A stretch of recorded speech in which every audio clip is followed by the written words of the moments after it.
AP Parvathipuram జిల్లా పాలకొండలో తోటపల్లి సాగునీరు కోసం ఆందోళన చేశారు రైతులు.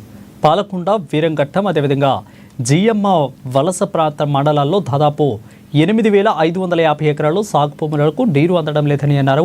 సాగునీరు అందక పంటలు నష్టపోతున్నామని తెలిపారు. ఇకైతే పెద్దపుట్టిటి దగ్గర సైఫాను దెబ్బతిన్న ఏళ్లు గడుస్తున్నా కూడా రిపేర్లు చేయడం లేదని అన్నారు. కాలువ రిపేర్లు, లైనింగ్ లేక్ చేయకపోవడంతో ఇబ్బందులు వస్తున్నాయని అన్నారు రైతులు. ఇక ప్రభుత్వం స్పందించి వెంటనే సమస్యలను పరిష్కరించాలని డిమాండ్ చేశారు. మరి రైతు సోదరులారా, ఈరోజు అనేక సార్లు తోటపల్లి ఆయకట్టు, ముఖ్యంగా ఎడమ కాలువకు సంబంధించి ఐలాండ్ ప్రాంతమైనటువంటి పాలకొండ ప్రాంతానికి ఎక్కువ, అలాగే తర్వాత ఉన్నటువంటి నష్టపోయింది వీరఘట్టం, తర్వాత కొంత ప్రాంతం జిఎంఎల్స మండలం, అంటే జిఎంఎల్స, వీరఘట్టం, పాలకొండ ప్రాంతాల్లో సుమారు 7-8 వేల ఎకరాలు టైలాండ్ గా ఉండిపోతా ఉంది. ఈ 7-8 వేల ఎకరాలు అనేక సంవత్సరాలుగా పంటలు పండగ పోతా ఉంది.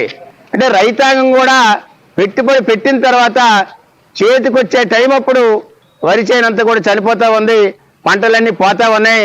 ఆ రకంగా వ్యవసాయానికి ఖర్చు పెట్టినటువంటి ఖర్చులు పోతా ఉన్నాయి, అలాగే పంట రావాల్సింది పోతా ఉంది. ఈ రకంగా గత 15-20 ఏళ్లుగా సుమారు ఈ రైతాంగం నష్టపోతా ఉన్నారు. ఇప్పటి వరకు అనేక పాలకులు వచ్చారు, అనేక పార్టీలు వచ్చాయి, పరిపాలించేటటువంటి వాళ్ళు చాలా మంది వచ్చారు, కానీ రైతాంగ సమస్యను పట్టించుకునేటటువంటి నాదులే లేదనడానికి ఇదే నిదర్శనం. కాబట్టి ఇప్పటికైనా ఆంధ్రప్రదేశ్ రైతు సంఘంగా రైతాంగాన్ని పార్టీలకు అతీతంగా ఏకం చేసి థైలాండ్ ప్రాంతాన్ని అంతటిని కూడా కొంతవరకు పర్యటించి